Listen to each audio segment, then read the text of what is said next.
আসসালামু আলাইকুম, সবাইকে ওয়েলকাম জানাচ্ছি আমার নতুন আরেকটি ব্লগে।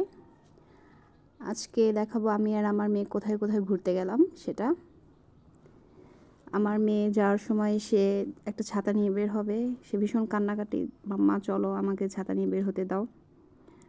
এখন ছাতা নিয়ে বের হয়েছে, সে ছাতাটা নিয়ে অনেক রং ঢং করছে। যদিও আমারও দেখতে ভালো লাগছে, ও বাচ্চা মানুষ এরকম ছাতা নিয়ে ভীষণ এনজয় করছে।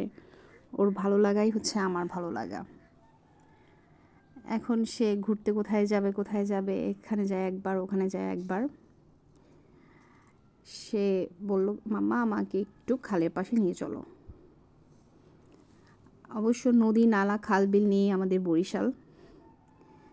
আমাদের বাসার কাছেই একটা খাল রয়েছে। আমি বললাম ওকে চলো আমরা খাল থেকে একটু ঘুরে আসি। এখন সে খালে যাবে, খালে যাওয়ার পরে সেখানে একটা ঘাট আছে। সে বলল সে ঘাটে নামবে এখন। তার আবদারের কোনো শেষ নেই, একটার পর একটা তার আবদার চলছে। আমি বললাম আচ্ছা চলো, কিন্তু বেশিক্ষণ ওখানে বসা যাবে না। এখন সে ওখানে কিছুক্ষণ বসবে। সে বলল তুমি প্রকৃতি দেখো না মাম্মা, ভীষণ সুন্দর ওয়েদার। আচ্ছা ও বাচ্চা মানুষ যেহেতু বলল, আমি ওকে বললাম আচ্ছা তুমি এনজয় করো, কিন্তু বেশিক্ষণ থাকা যাবে না।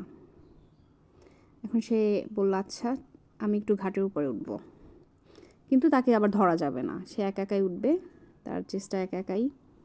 আমাদের মাঝে মাঝে বাচ্চাদেরকে একা একা কাজ করতে দেওয়া উচিত, তাহলে ওদের ভিতরে সেলফ কনফিডেন্স ওটা বাড়বে, ওরা অনেক কিছু শিখতে পারবে।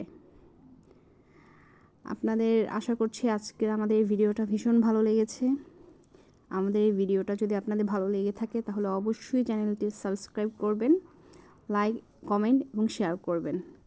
তাহলে আমরা আরও উৎসাহিত হব, আরও বেশি বেশি করে আপনাদেরকে আমাদের ডেইলি ব্লগগুলো দেখাবো।